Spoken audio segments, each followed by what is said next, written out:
নমস্কার বন্ধুরা, শুভ দুপুর। তা আমি আজকে নিয়ে এসেছি আপনাদের জন্য একটা রান্না। আজকে আমি করবো বন্ধুরা এই যে পটল তো অনেকে অনেকভাবে খেয়েছেন, কিন্তু আমি যেভাবে করছি এইভাবে একবার করে খাবেন। আমি এই পটলটা করব, এই যে নারকেল ভেঙে নারকেলটা কোরানো হয়েছে, এই নারকেলটা থেকে দুধ বের করবো। তো সঙ্গে থাকবেন বন্ধুরা, ভিডিওটা সম্পূর্ণ দেখবেন কী করে করি। তো সবার প্রথমে আর এটাতে আমি একটু সর্ষেও বেটে দেবো পটলটাতে, আর পটলগুলো ছুলে নেব ভালো করে। তার জন্য আমি একটু সর্ষে বেটে নেব।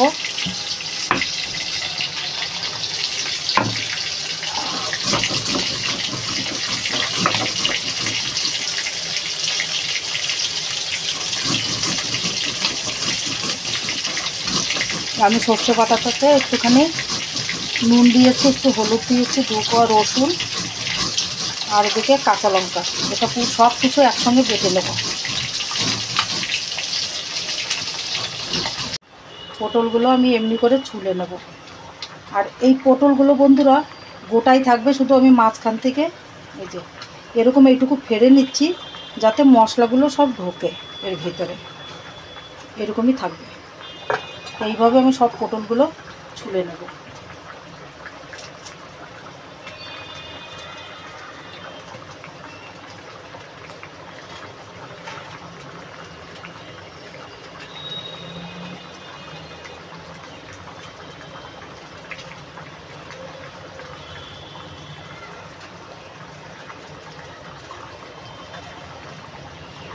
এই দেখুন বন্ধুরা, একটু মাঝে মাঝে একটুখানি ছাল রেখে দিয়েছি, এই জন্য রেখেছি, নতুবা না একদম পটলটা না একদম লুট লুট করবে। আর এই একটুখানি এই মাঝে মাঝে একটুখানি খোসা থাকলে পরে তাহলে পটলটা ওরকম শক্তই থাকবে।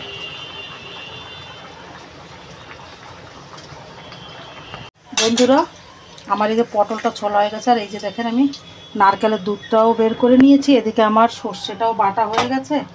আর আমি এই যে পটলটা যে করব, এটার ভিতরে আমি কিছু সজনে ডাঁটাও দেবো। তো বন্ধুরা একদম মিস করবেন না, কিন্তু ভিডিওটা সম্পূর্ণ দেখবেন। আমি এই যে কড়াইতে একটু তেল দিয়ে দিচ্ছি। তো আগে এই পটলটা ভেজে নেব, সামান্য একটু হলুদ মেখে এবার ভাজবো পটলটা। এই গোটা গোটাই এইভাবেই দেবো।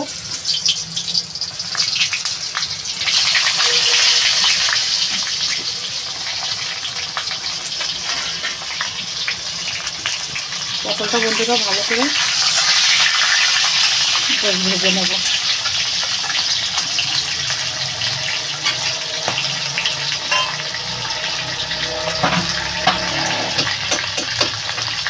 বন্ধুরা এই যে পটলটা আমার ভাজা হয়ে গেছে, এই যে ভেজে তুলে নিয়েছি। এবার আমি সজনে ডাঁটাটা হালকা একটু ভেজে নিচ্ছি।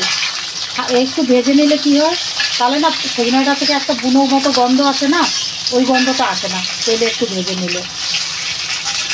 যার জন্য আমি একটু হালকাই ভাজবো, বেশি ভাজবো না।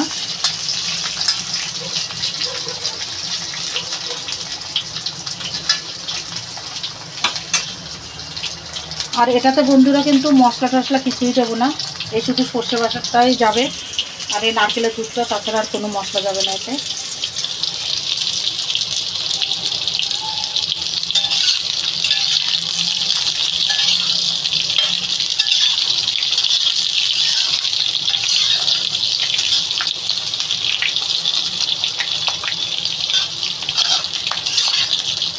বন্ধুরা এই দেখেন, এই যে হয়ে গেছে ভাজা, আমি আর ভাজবো না।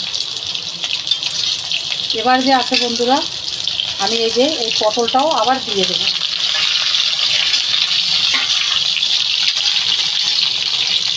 এবারে আমি দিয়ে দেবো এটাতে স্বাদ মতো,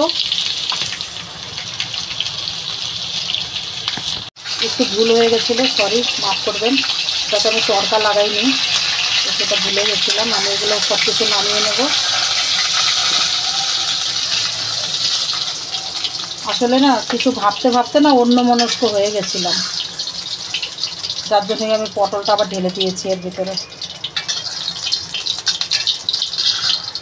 দেখো সজনে ডাঁটাটাও খুব সুন্দর একটু ফ্রাই হয়ে গেছে। আমি এবার কড়াইতে একটুখানি তেল দিয়ে দেবো। বন্ধুরা বেশি তেলে রান্না করবেন না, কেন কি এইটা বেশি তেলে ভালো লাগবে না। দিয়ে দেবো তেজপাতা, আর এদিকে শুকনো লঙ্কা রয়েছে, আর সামান্য একটু জিরে তড়কা দেবো বন্ধুরা, বেশি জিরা দেবো না।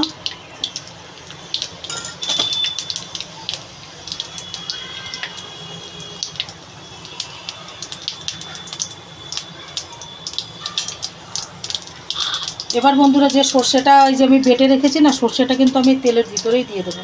তেলের ভিতরে দিয়েই আমি আবার এই পটল আর সজনে ডাঁটা ঢেলে দেবো।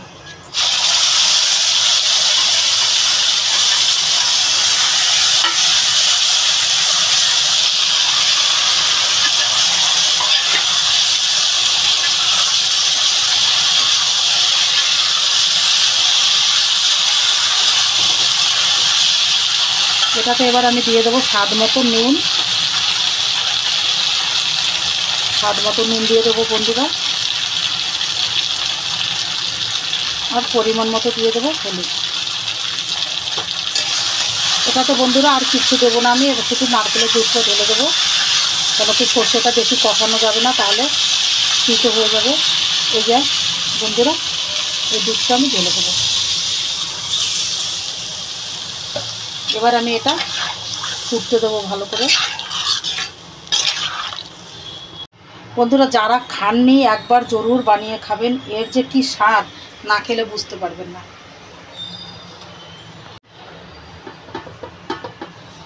বন্ধুরা এই দেখেন কি সুন্দর বন্ধুরা কালার হয়েছে।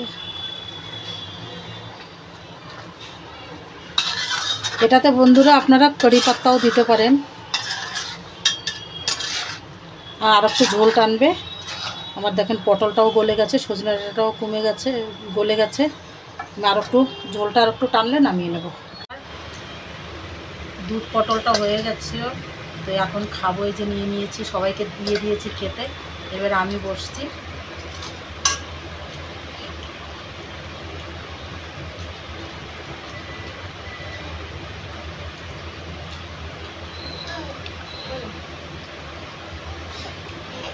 বন্ধুরা আপনারাও এরকম করে বানিয়ে খাবেন বাড়িতে, কিন্তু খুবই না খেলে বুঝতে পারবেন না।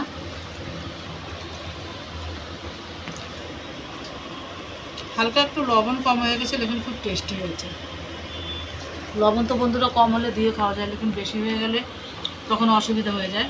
তো আপনারাও বন্ধুরা এরকম করে বাড়িতে বানিয়ে খাবেন, আর কমেন্ট করে বলবেন যে ভিডিওটা কীরকম লাগলো। তো ভিডিওটা আর বড় করছে না, এখানেই শেষ করছি। ভালো থাকবেন, সুস্থ থাকবেন, নমস্কার। দেখা হবে কালকে আরেকটা নতুন ভিডিওর সঙ্গে।